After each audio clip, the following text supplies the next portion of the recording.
દાહોદ જિલ્લા પોલીસે અબળાને આત્મગૌરવ અપાવ્યું છે। આમ તો દરેક વખત પોલીસ કઠેડામાં હોય છે। ખાકી વર્દીના પણ બે ચહેરા હોય છે। પોલીસમાં પણ માનવતા અને દયાભાવના જોવા મળે છે, પરંતુ ગુનેગાર અને સમાજના અલગ અલગ લોકો માટે પોલીસને અલગ અલગ વેશ ધારણ કરવો પડે છે।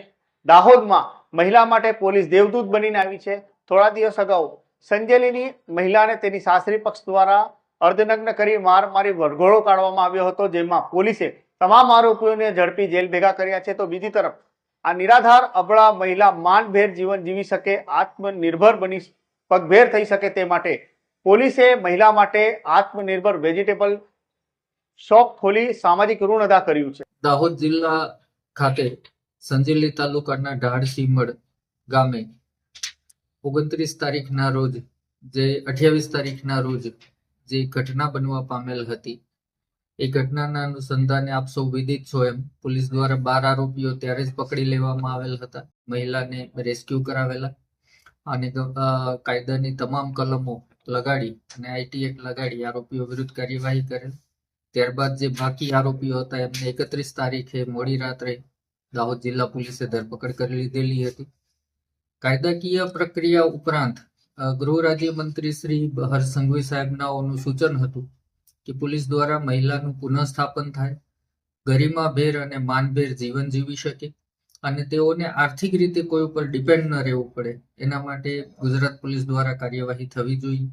જે અનુસંધાને ડીજીપી શ્રી વિકાસ સહાય સાહેબના માર્ગદર્શન હેઠળ ગુજરાત પોલીસના સુરક્ષા સેતુ પ્રોજેક્ટ અન્વયે આજરોજ ભોગ બનનાર મહિલાને તેમનું પિયર છે ત્યાં ફતેપુરા ખાતે પ્રાઇમ લોકેશન ઉપર બસ સ્ટેન્ડની બાજુમાં Atmagaurav fruit and vegetable shop શરૂ કરાવવામાં આવેલ છે, જેમાં સ્થાનિક ડીવાયએસપી દ્વારા પર્સનલ કેર કરી અને તેમને 11 મહિનાનું રેન્ટ એગ્રીમેન્ટ કરાવી 11 મહિનાનું ભાડું ચૂકવી દેવામાં આવેલ છે। 1 મહિના ચાલે તેટલું એમને શાકભાજી અને ફ્રૂટ્સ પૂરું પાડવાની કામગીરી ગુજરાત પોલીસ દ્વારા કરવામાં આવશે। આ ઉપરાંત એમની શોપ ઉપર લાઈવ સીસીટીવી કેમેરા પણ મૂકવામાં આવેલ છે, જેથી એમને કોઈ પ્રકારની કનડગત ન થાય અને જેનું લાઈવ મોનિટરિંગ સતત ફતેપુરાની સી ટીમ દ્વારા કરવામાં આવશે। આ ઉપરાંત અહીંના વેપારીઓનો સંપર્ક કરતા તેઓ ખૂબ કોઓપરેટિવ છે, જેમાં ફ્રૂટ અને વેજીટેબલના જે હોલસેલ ડીલરો છે તેમણે પણ મહિલાને મહત્તમ ડિસ્કાઉન્ટ સાથે કાયમ માટે એમને શાકભાજી અને ફળ વેચવા માટે પૂરા પાડવા માટેની જવાબદારી દેખાડી છે।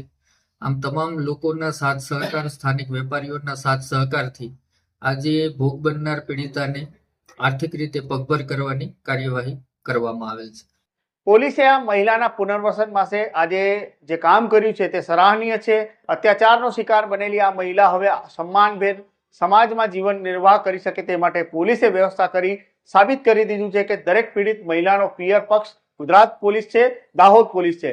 વેપારીઓને પણ દાહોદ લાઈવ વતી અમને અપીલ છે કે આ પીડિત મહિલાની વહારે આવે અને આનો જે દુકાન ખોલી છે તેના દુકાનેથી ખરીદી કરી તેને પગભેર તેને આત્મનિર્ભર બનવા માટે સહભાગી બને।